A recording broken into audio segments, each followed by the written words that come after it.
Hello प्यारे छात्रों, कैसे हैं। मुझे पूर्ण विश्वास है कि आप बहुत ही अच्छे होंगे। चलिए, मैं आज अब देख रहा हूँ मिसलेनियस का नेक्स्ट पोर्शन। मैंने 7 तक किया था 8 नंबर से। तो 8 नंबर सवाल रहा ये। इसमें ए दिया है, प्रूव करके दिखाना है। a² - 5a + 7i = 0।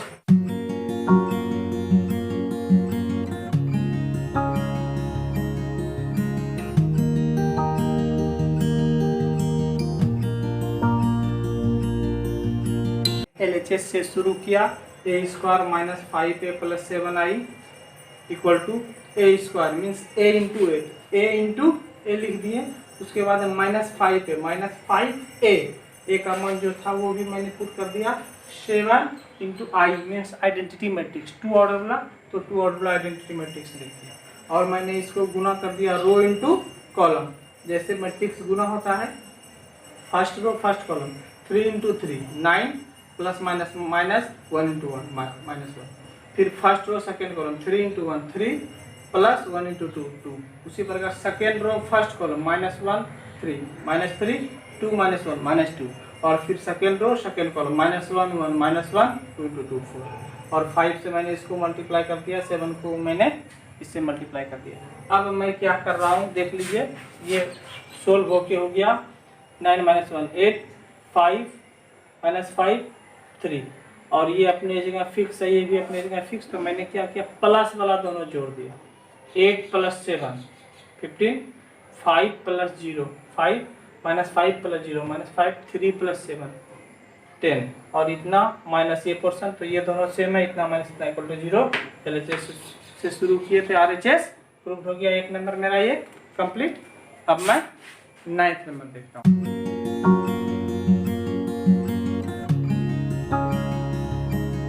9th number ये है, मैट्रिक्स इतना इंटू इतना इंटू इतना = 0, then find the value x।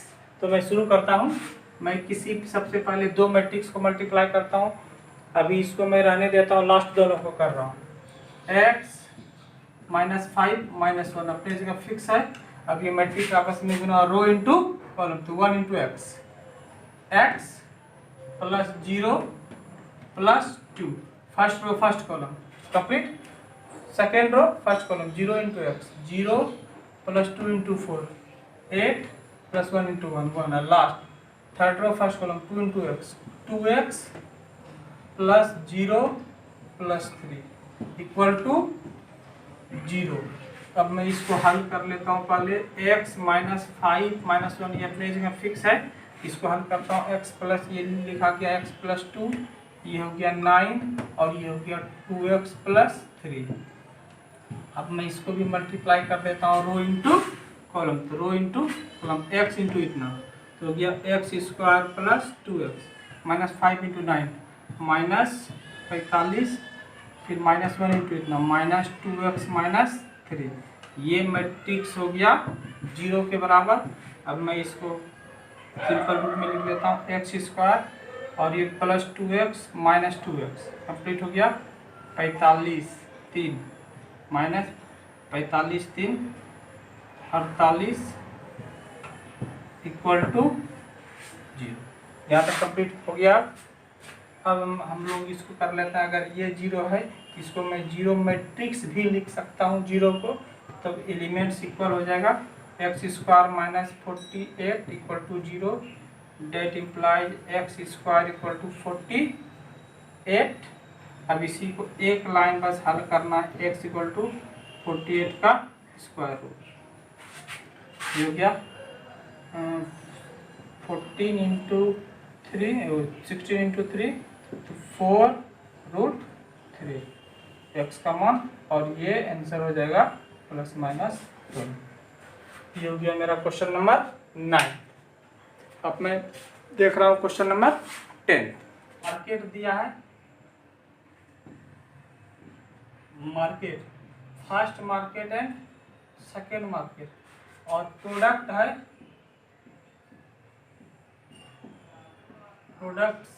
x y z।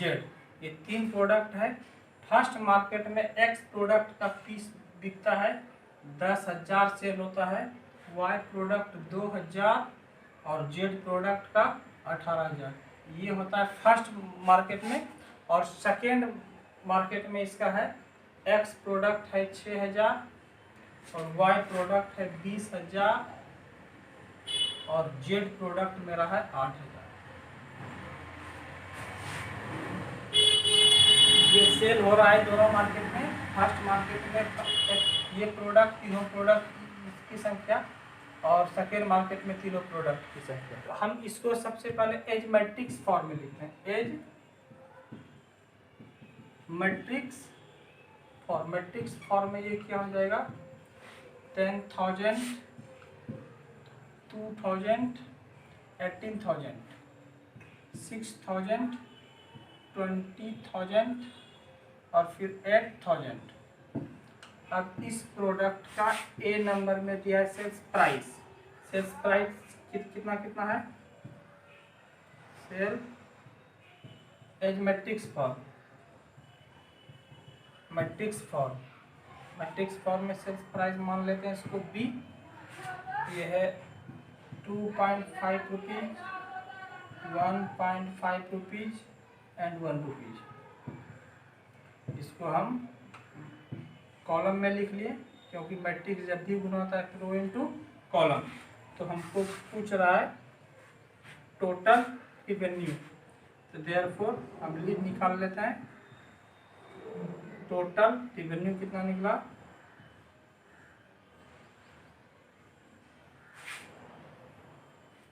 ये हो जाएगा, ये मेरा संख्या है और ये प्राइस है, therefore A into B.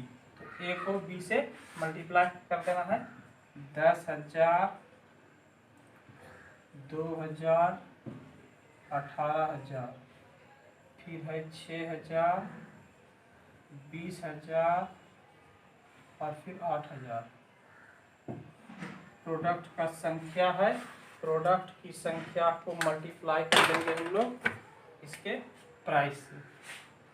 2.5 rupees, 1.5 rupees and 1 rupees. Multiply, point के बाद 0 है, पॉइंट नहीं भी दिए कोई दिक्कत नहीं है। अब मैं करता हूँ रो इंटू कॉलम। 10,000 इंटू 2 इंटू 5 मैं यहाँ लिख रहा हूँ, ये हो गया 25,000। फिर 2,000 गुना 1.5, ये हो गया 3,000 और फिर 18,000 गुना 1, ये हो गया 18,000। First row first column complete. अब मैं कर रहा हूँ सेकेंड रो फर्स्ट कॉलम। 6,000 गुना 2.5, 12 3 15,000 हो गया, प्लस 20,000 गुना 1.5, ये हो गया 30,000 और फिर हो गया 8,000 गुना 1 प्लस 8,000। तो ये पूरा देख लीजिए कितना हो गया, 25,000 जो 3, 28,000, 25 3 28, 28 और 18, 28,000 और 18,000 मैं जोड़ लेता हूँ। 28 10 38 8 46,000 ये हो गया, 46,000 और फिर 15 30 45 45 8 और ये हो गया 53,000। तो टोटल रेवेन्यू मेरा फर्स्ट मार्केट से आ गया 46,000 और सेकेंड मार्केट से आ गया 53,000। देयरफॉर रेवेन्यू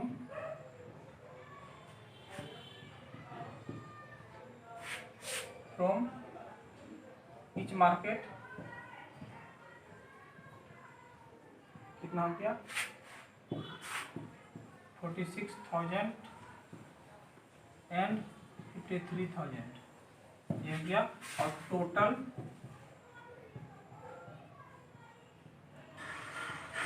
रेवेन्यू हो गया 46,000 को हम लोग और 53,000 को आपस में जोड़ देते हैं। ये तीनों 0 रहा, 6 and 9 5 and 4 9, पूरा 99,000 का रेवेन्यू उसको मिला मार्केट से। अब इसी में नेक्स्ट बी नंबर पोर्शन है।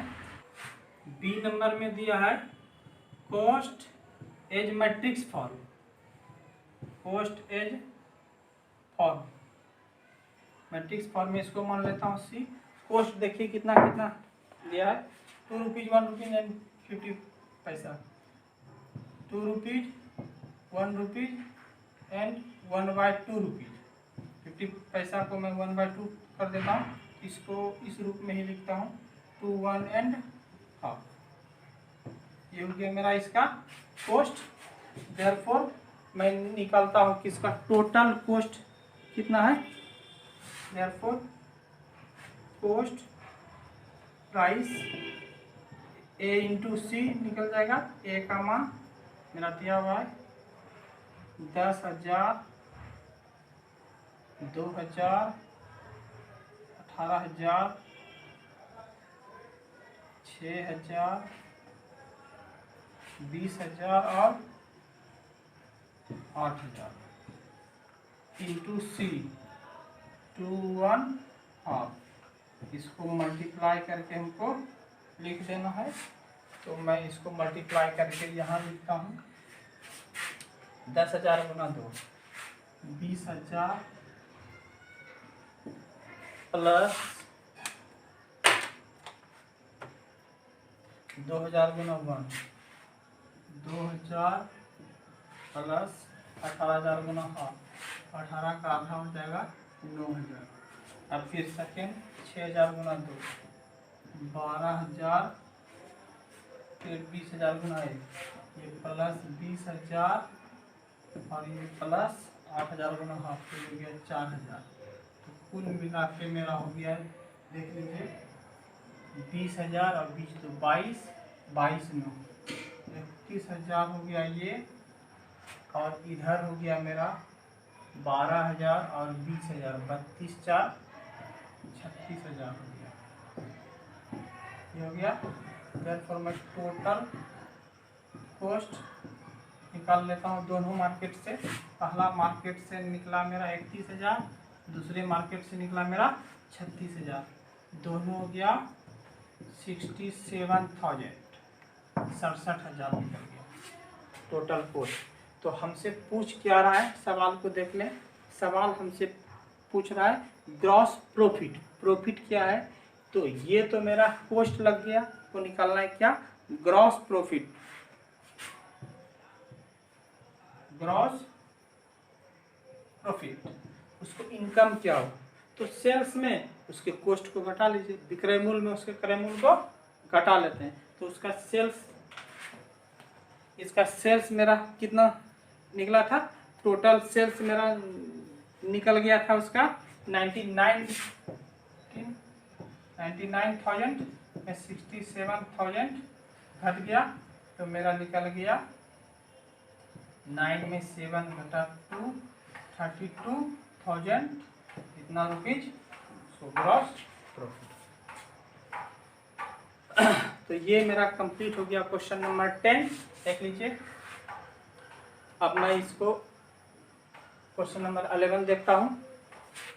अब हम लोग देखेंगे क्वेश्चन नंबर 11। हम लोग 10 नंबर तक कर लिए। 11 नंबर क्वेश्चन क्या है, पहले मैं ये लिख लेता हूँ। 11 नंबर क्वेश्चन है x इंटू एक मैट्रिक्स है 1 2 3 4 5 6 इक्वल टू दिया गया है -7 -8 -9 और 2 4 6। ये है क्वेश्चन नंबर 11। और हमको इसमें x का वैल्यू निकालना है, x का मान। और x क्या है, कोई मैट्रिक्स है, स्केलर ये नहीं है, ये मैट्रिक्स है। मैट्रिक्स x का वैल्यू निकालना है। जब मैट्रिक्स x इंटू ये मैट्रिक्स बराबरी हो जाए, तो सबसे पहले हमको ज्ञात करना पड़ेगा कि इस मैट्रिक्स x का ऑर्डर क्या है। हम लोग मान लेते हैं late order of x m/n। मान लिया ऑर्डर x का m/n। तो अब हम जानते हैं कि x का ऑर्डर हो गया m/n। x का ऑर्डर हो गया m/n। और इस मैट्रिक्स 1 2 3 4 5 6 का ऑर्डर हो गया 2/3, 2 रो 3 कॉलम, और मल्टीप्लीकेशन हो गया -7 -8 -9 2 4 6, और इस मैट्रिक्स का ऑर्डर हो गया 2/3। तो सबसे पहले दो मैट्रिक्स, ठीक है, प्रोडक्ट का मल्टीप्लीकेशन का रूल हम लोग जानते हैं कि दो मैट्रिक्स आपस में मल्टीप्लाई तभी होता है जब इसका कॉलम और इसका रो आपस में बराबर हो। देयरफॉर हम कह सकते हैं n = 2। ये कंप्लीट हो गया, n = 2 एंड उसके बाद मल्टीप्लीकेशन के बाद प्रोडक्ट ऑर्डर का मल्टीप्लीकेशन के बाद जो प्रोडक्ट के बाद जो मैट्रिक्स होगा उसका ऑर्डर क्या हो गया, and order of product matrix, इसका प्रोडक्ट मैट्रिक्स, इसका गुणनफल मैट्रिक्स का ऑर्डर क्या हो जाएगा, जो इक्वल हो जाता है वो तो समाप्त हो जाता है और बच जाएगा n/m/3, लेकिन है वो कितना 2/3 बराबर m/3।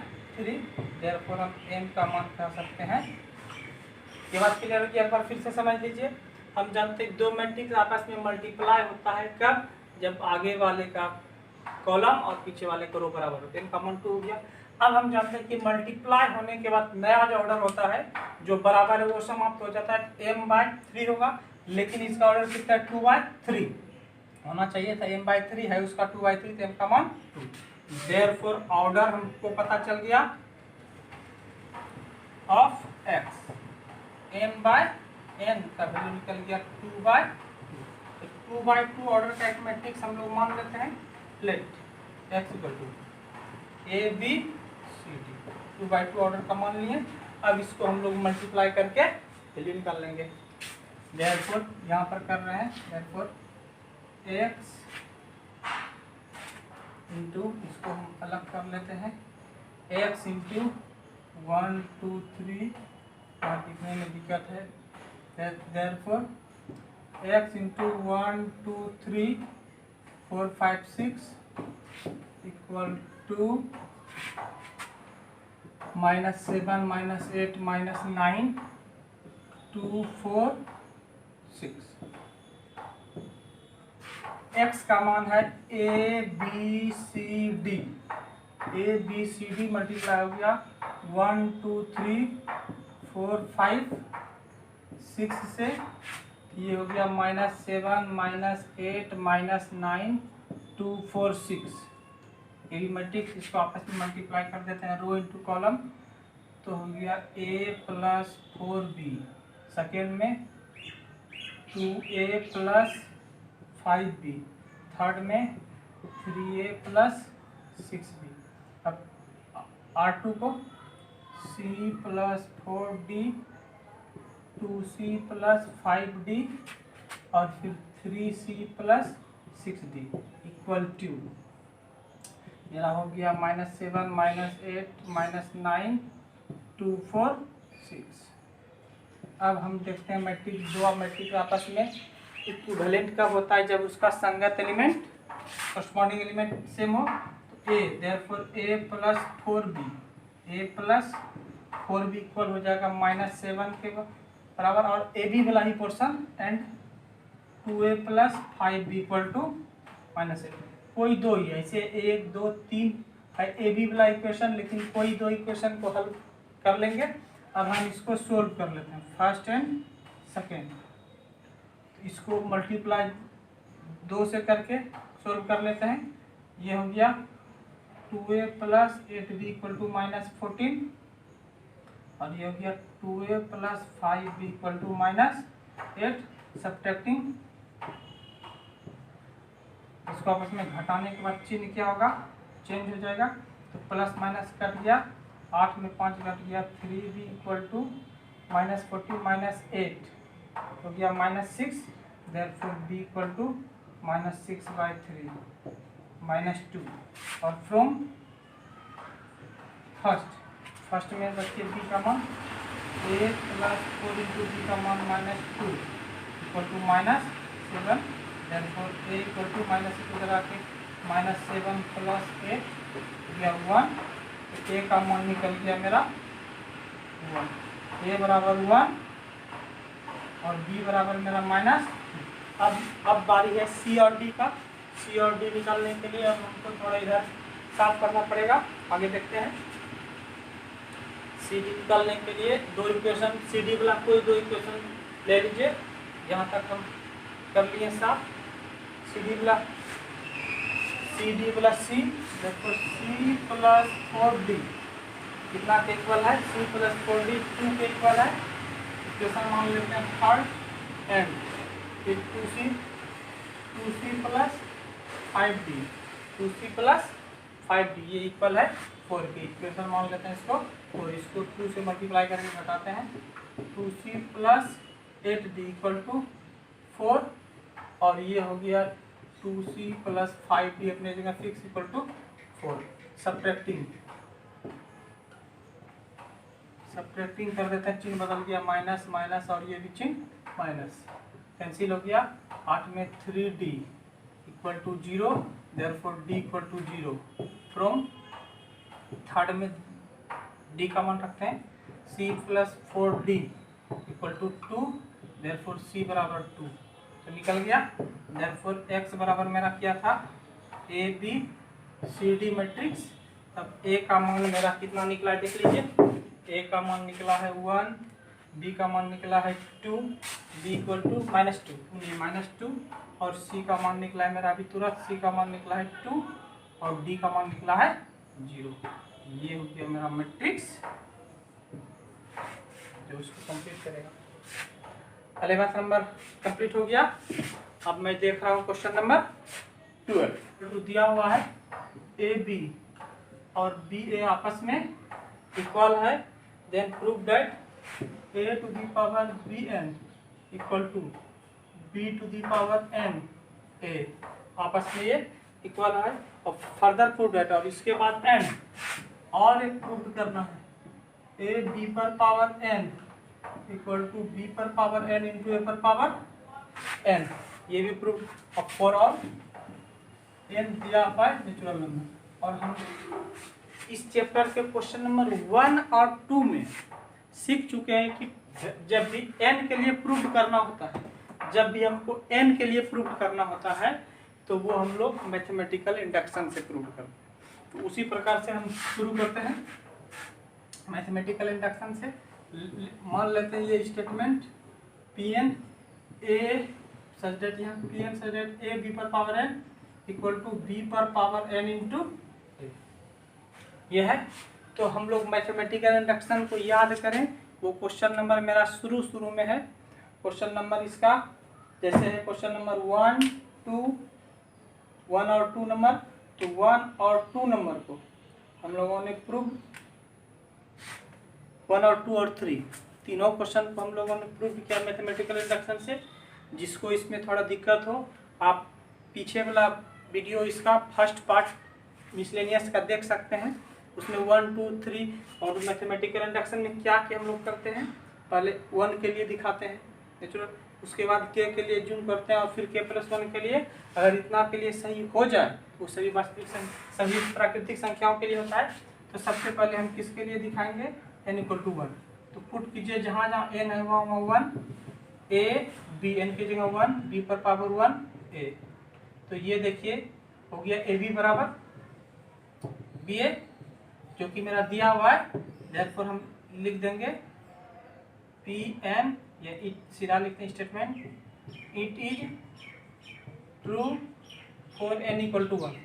जैसे ये होता था तब अगला हम क्या करते थे, assume that P N is true for n = k। के लिए देखते हैं, एज्यूम किए तो जहां जहां n है वहां वहां हम लोग k पुट कर रहे हैं।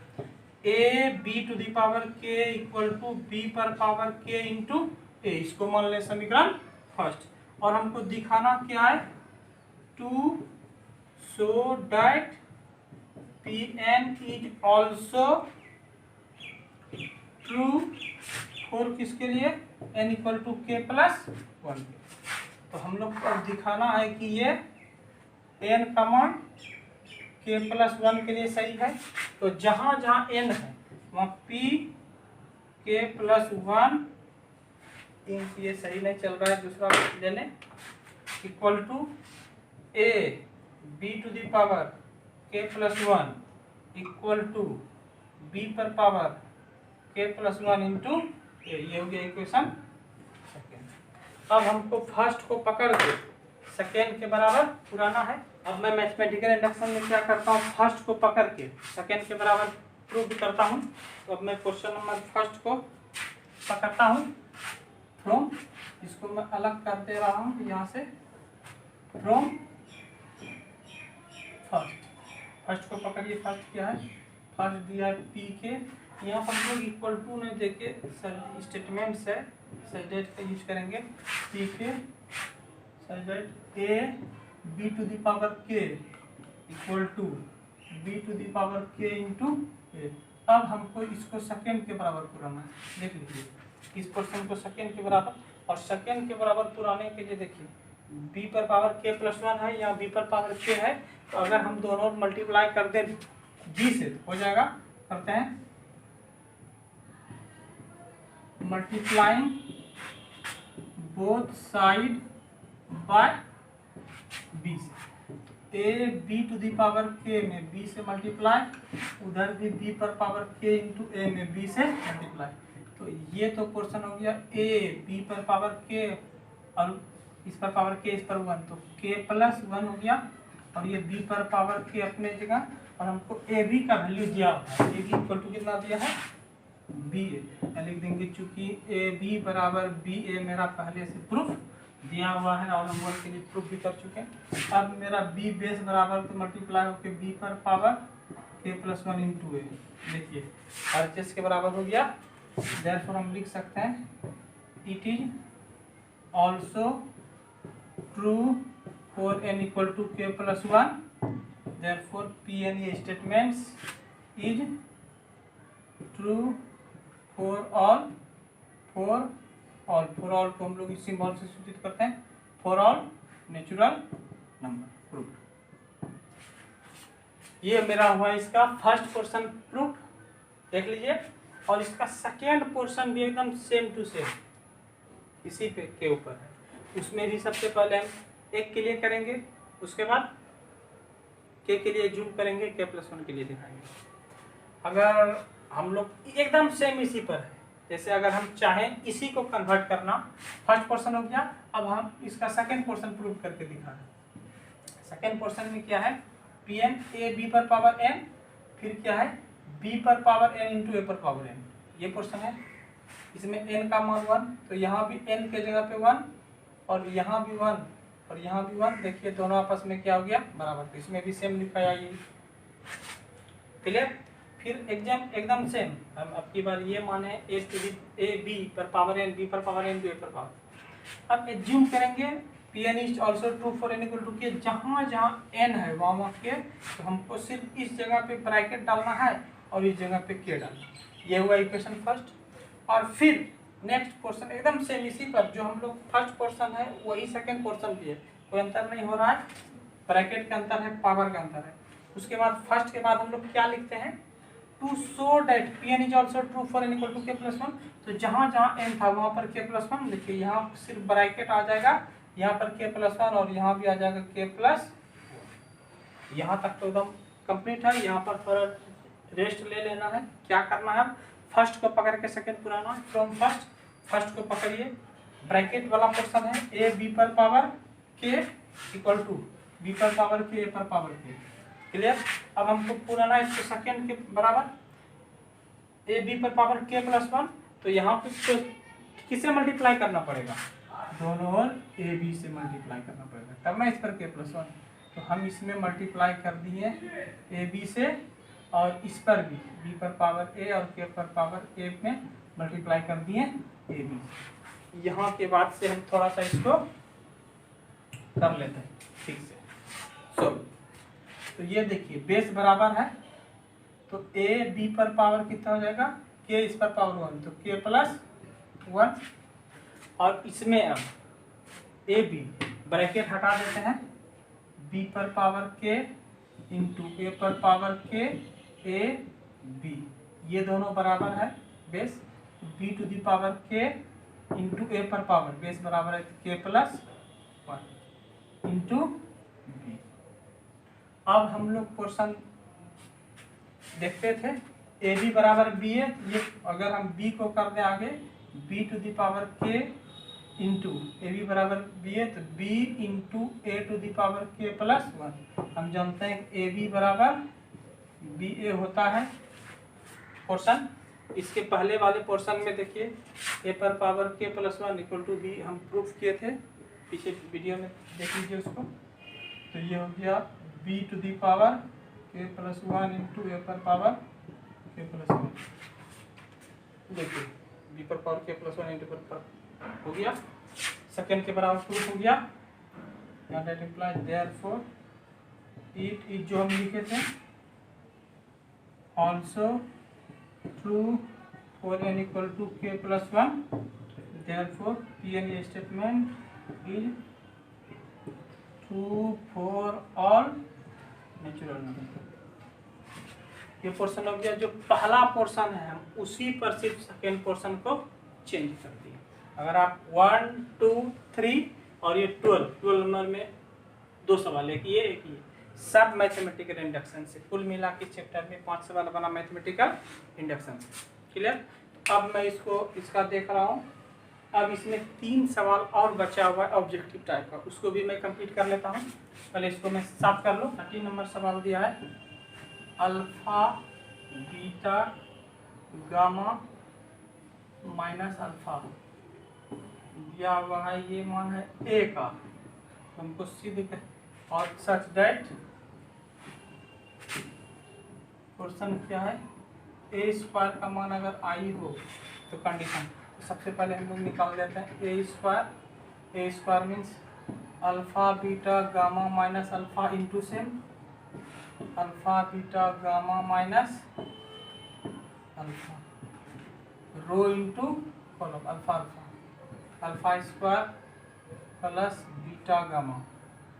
उसी प्रकार alpha beta minus alpha beta minus alpha beta.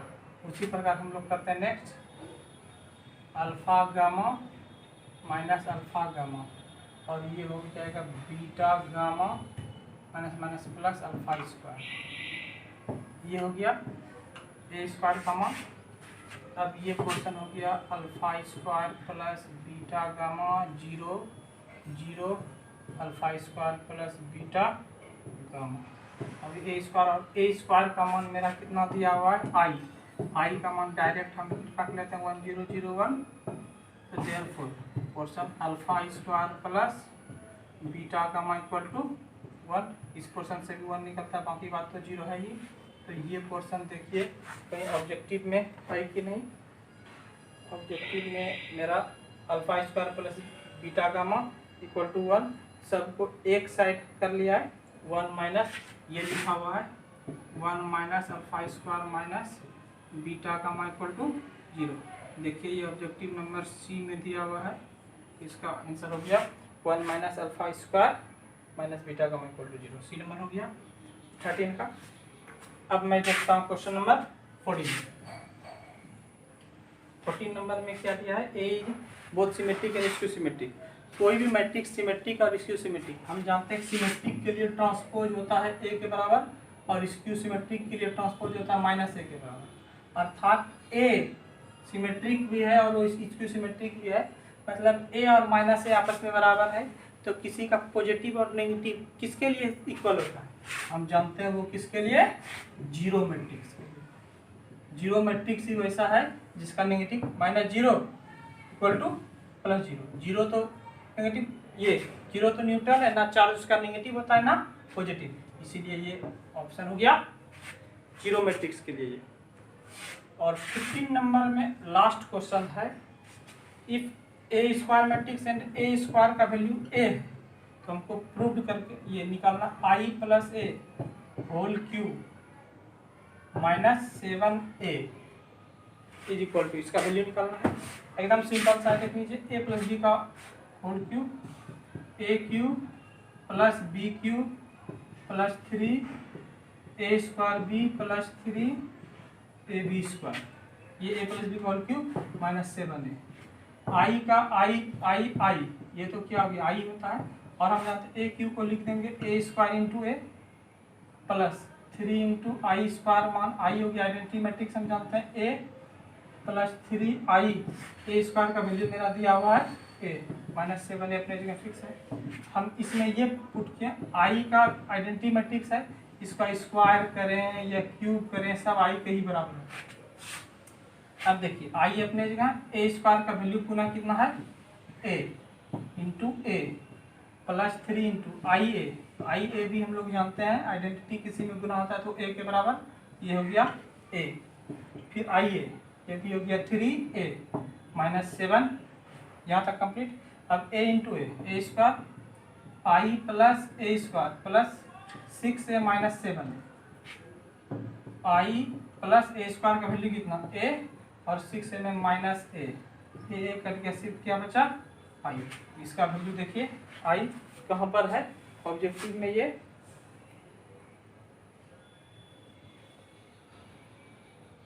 सी नंबर में है, इसका आंसर हो गया